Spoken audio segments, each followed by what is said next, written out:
네, 안녕하세요. 마경원입니다. 제가 지난 시간에 어떤 채권 투자했을 때의 어떤 수익원과 그리고 중간에 채권의 매매 차익 뭐 이런 걸 말씀을 좀 드렸고, 근데 채권 매매 차익이라는 게 결국은 이제 시중 금리의 영향을 많이 받는다는 말씀 좀 드렸죠. 그래서 결론적으로 우리가 채권을 이제 매매를 할 때 매매 차익을 누린다고 했을 때 제일 중요한 게 뭐냐면은 시중 금리가 앞으로 어떻게 될지를 판단하는 게 중요하겠죠. 그래서 오늘은 시중 금리, 일단 명목 금리라고도 얘기를 하는데, 이런 시장 국채 금리가 어떤 메커니즘으로 구성이 되어 있는지 좀 알면은 우리가 어떤 금리 예측하는데 좀 더 쉬울 것 같아서 오늘 약간 이제 좀 굉장히 베이직한 얘기지만 좀 그 얘기를 좀 하고자 합니다. 자, 첫 번째 얘기로는 요거는 뭐 지난 시간에 한 얘기입니다. 그죠? 다시 한번 리마인드 하는 차원입니다. 뭐냐면은 채권 가격은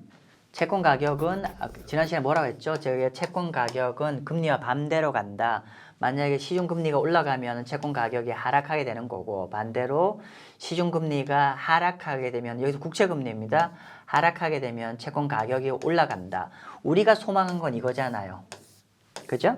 금리가 내려서 내가 들고 있는 채권 가격이 올라가는 걸 기대하는 거잖아요. 그러면 금리가 어떨 때 금리가 올라가고 어떨 때 금리가 내려가는지를 좀 아셔야 되는데, 그러기 위해서는 기본적으로 그 국채 시장 금리가 어떤 형식으로 구성되어 있는지 좀 더 베이직한 얘기를 아시면 좀 더 직관적으로 이해하기 쉬우실 거예요. 한번 볼게요.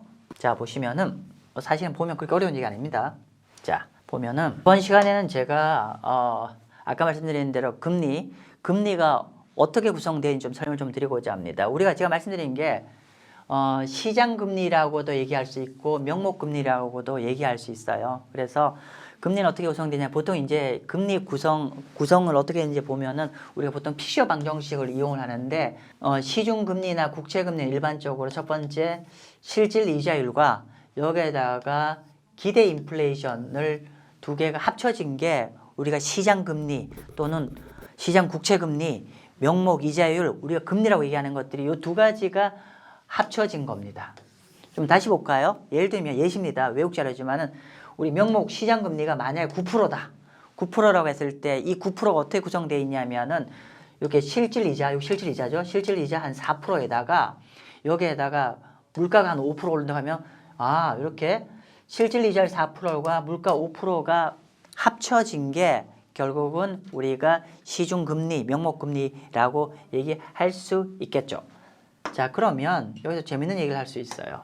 제가 뒤에 좀 자세히 설명을 드리겠지만은 결국은 나중에 우리가 뭘 기대하죠?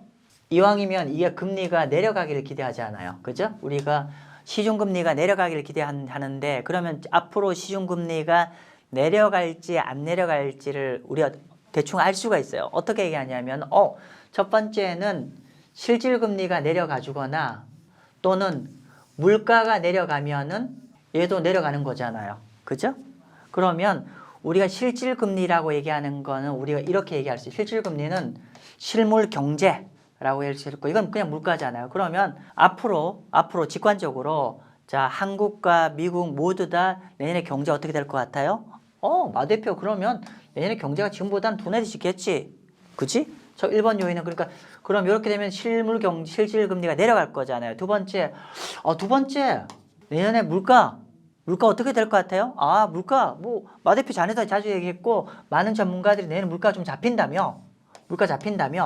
자, 그러면 우리가 내년에 글로벌 경제 상황과 물가 둘 다 좀 낮아지거나 안 좋아질 것 같잖아요. 그러면 이렇게 되면은 자동적으로 우리가 알고 싶어하는 금리의 향배를 알 수가 있게 됐죠. 정리를 할게요.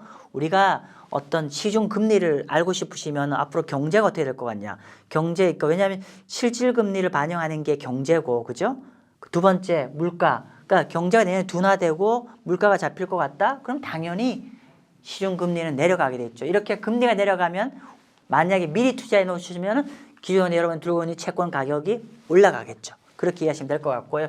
이걸 지금 파트별로 한번 좀 자세히 설명 좀 드려볼게요. 먼저 실질금리. 실질금리는 어떻게 구하냐면은 아까 보시는 바처럼 우리가 실질금리는 아까 명목금리, 예를 들면 명목금리가 9%라 합시다. 명목금리 9%고 예를 들면 물가가 5%다. 그럼 이걸 차감하면은 어떻게 되죠? 4%가 실질금리가 되는 거죠. 즉 실질금리는 시중금리가 있을 거잖아요. 여기에서 인플레이션율을 차감한 거예요. 제가 요즘 브라질 잘 추천하고 있잖아요. 그죠? 브라질 추천할 때 어떻게 했죠? 제가 브라질 같은 경우는 전체 금리가 한 12% 정도 되죠. 12% 정도 되고, 그리고 지금 브라질 물가가 좀 낮지만 그냥 한 로프하게 봐서 브라질의 물가가 한 5% 정도 돼요. 그럼 이 나라의 브라질 실질금리는 이거 빼고 나면은 플러스 7%가 브라질의 실질금리죠. 이렇게 이해하시면 됩니다. 그러면 방금 했던 얘기를 또 좀 달리 똑같은 방금 했던 말을 그대로 정리한 겁니다. 한번 볼게요. 명목금리가 만약 6%인데 그러니까 시장금리죠. 시장금리가 6%인데 우리가 만약에 인플레이션이 그 나라가 4%라고 하면은 요거에서 요 있죠? 명목금리에서 6%에서 인플레이션을 차감하고 나면 이렇게 2%가 실질금리가 된다라는 건데 좀 전에 말씀드렸지만은 이게 그 실질금리가 이렇게 숫자 플러스가 높다는 거는 뭐냐면 어떤 의미냐면은 금리는 꽤 높은데 물가가 잘 잡힌다는 얘기잖아요. 그러니까 물가가 인플레이션이 잡히면서 경제가 좋을 때 실질금리가 높게 되거든요. 그럼 그 나라는 되게 경제가 좋은 거고 그리고 반대로 경제가 안 좋을 때는 인플레이션 높고 또 실질금리 낮은 거죠. 그래서 어쨌건 간에 경제가 좋을수록 이론적으로 완벽하게 맞는 얘기는 아니지만 우리가 대략적으로 말씀드리면은 실질금리 부분은 경제를 어느 정도 치환해서 설명할 수 있다. 즉 경제가 좀 나빠질 것 같으면 실질금리는 내려가는 거고요. 경제가 양호할 것 같으면 일반적으로 좀 실질금리 높아진다라고 말씀드리겠습니다. 그래서 실질금리는 향후 경제 상황과 좀 연동시켜서 보면 될 것 같다. 어떻게?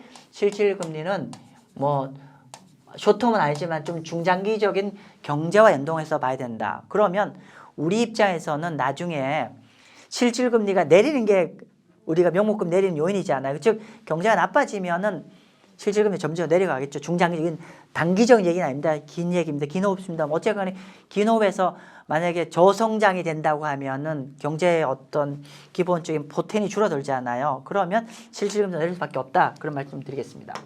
자, 제가 이제 지금까지 실질금리 얘기를 했는데 실질금리 제가 다시 앞 슬라이드 한번 정리를 해보면은 실질금리는 경제와 관련돼 있고 경제 상황이 양호할수록 실질금리는 좀 높게 되고 경제 상황이 좀 안 좋을수록 중장기적 실질금리 내려간다 말씀을 좀 드렸는데 여기서 한 가지 꼭 잊지 마셔야 될 거는 실질금리는 단기간에 바뀌지 않아요.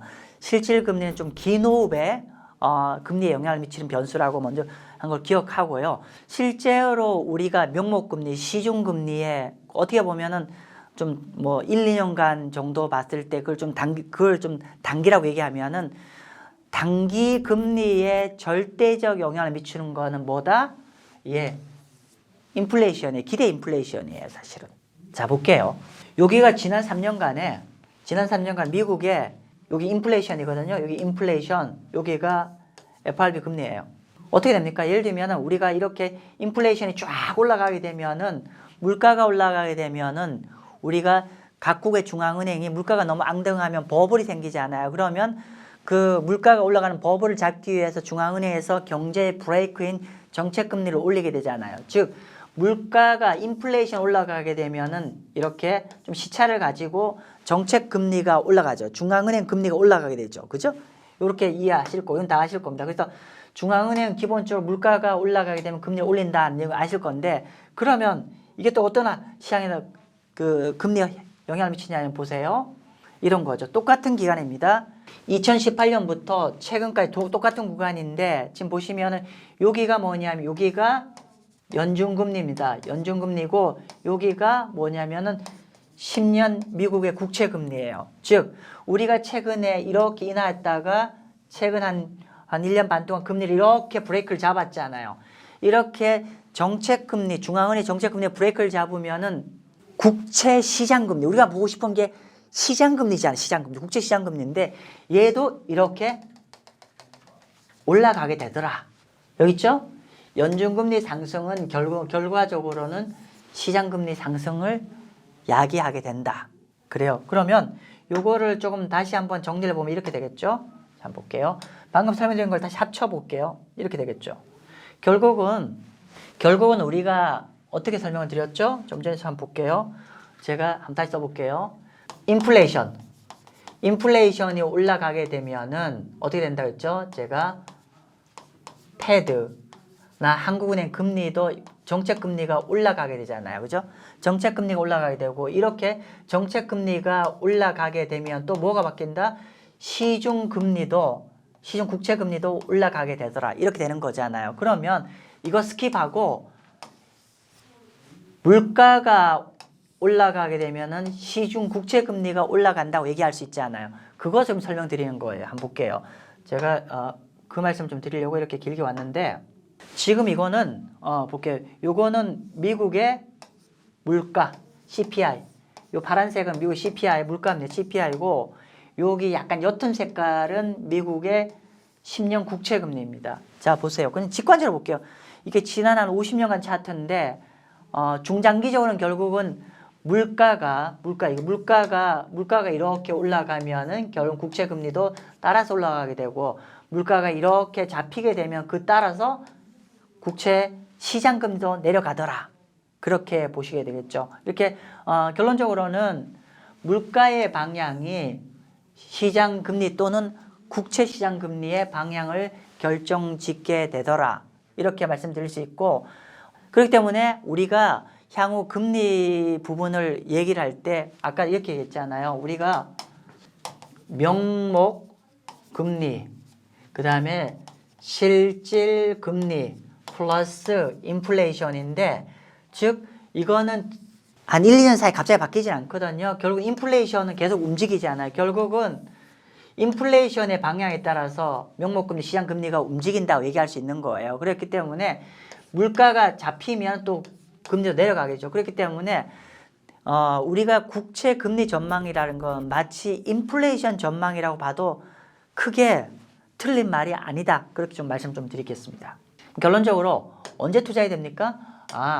물가가 인플레이션이 잡힐 때 국채를 투자하면 된다. 왜? 인플레이션이 잡힌다는 거는 시중금리가 내려간다는 얘기고, 시중금리가 내려간다는 거는 내가 만약 국채 같은 국채 가격이 올라간다는 뜻이 되겠죠. 마지막으로는 제가 인플레이션과 채권 가격을 좀 서머리를 해볼게요. 인플레이션과 채권 가격. 아까 좀 전에 말씀드렸지만은, 아까 다시 좀 정리를 해볼게요. 아까 제가 이렇게 명목금리, 실질금리 플러스 인플레이션을 말씀드렸는데, 여기 실질금리는 경제 상황을 반영한다고 했기 때문에 이거는 좀 긴 호흡에는 금리에 영향을 주지만 우리가 한 1년 정도 단기적으로는 이게 큰 영향을 주지 못하겠죠. 예를 들면 좀 단기적으로 여기 마이너하게 미치는 건데, 한 1, 2년 전에 1, 2년간의 금리는 얘가 여기에 절대적인 영향을 준다더라. 이렇게 이해하시면 될 것 같습니다. 그죠? 그렇기 때문에 우리가 결국 금리가 내려갈 때 투자하고 싶다는 거는 물가가 잡힐 때 우리가 투자를 해야 된다. 그 말씀 좀 드리고요. 조금 더 볼게요. 보세요. 인플레이션이 증가를 하게 되면은 구매력이 당연히 감소를 하게 되고, 그리고 인플레이션 증가하게 된다는 건 인플레이션이 증가를 하게 되면은 시중금리가 올라갈 거잖아요. 그러면 우리가 예를 들면 한 1년 전에, 한 2년 전에 발행된 채권이 3% 채권에 쿠폰이자가 발행됐는데 지금이 한 5%로 가면 지금 발행된 채권은 5%에 발행될 거잖아요. 그러면 당연히 사람들은 기존에 발행된 채권을 안 사겠죠. 이자 더 높은 거니까. 그럼 당연히 기존 채권의 수요 감퇴하게 되면은 당연히 기존 채권 가격은 하락하겠죠. 예. 그래서 조금 뭐 복잡하게 했는데 그냥 심플하게 얘기를 하면은 우리가 한번 다시 마지막으로 한번 정리를 해볼게요. 정리를 해드리는 게 필요할 것 같은데, 자 보죠. 그럼 채권 가격 투자할 때는 언제 투자해야 된다면은, 이제 요 시중금리가 내려갈 것 같냐면은 경제도 점진적으로 나빠지고, 그리고 특히나 물가가 잡히면은 시중금리도 내려오겠죠. 그리고 그럼 가격 올라가잖아요. 그러면 이렇게 얘기하죠. 다 생략하고 여기서 바로 그러니까 다시 정리할까요?